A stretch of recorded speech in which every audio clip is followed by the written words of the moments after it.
दौड भन्यो, यो दुख्यो ऊ दुख्यो, बहाना मात्रै छ।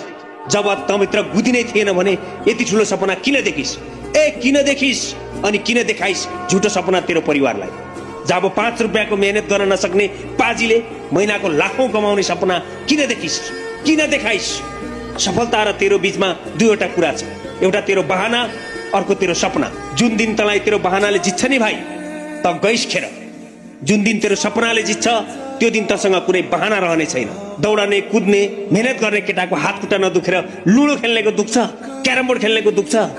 यो दौड अनि मेहनत तैले कुनै मेडल र सिल्ड जित्नको लागि गरेको होइन, यो त तेरो जिन्दगीको लडाई हो। जुन लडाईसँग तेरो भविष्य अनि तेरो परिवारको खुसी जोडिएको छ। तैले गरेको यो मेहनत कुनै दिन गएर तेरो परिवारको खुसी किन्ने माध्यम बन्नेछ। आज पनि तेरो परिवारले तैले देखाएको सपना पूरा हुने दिनको प्रतीक्षामा भगवानसँग प्रार्थना गरेर बसेको छ। उनीहरूको सपनालाई आँखैमा बिलाउन नदे भाइ।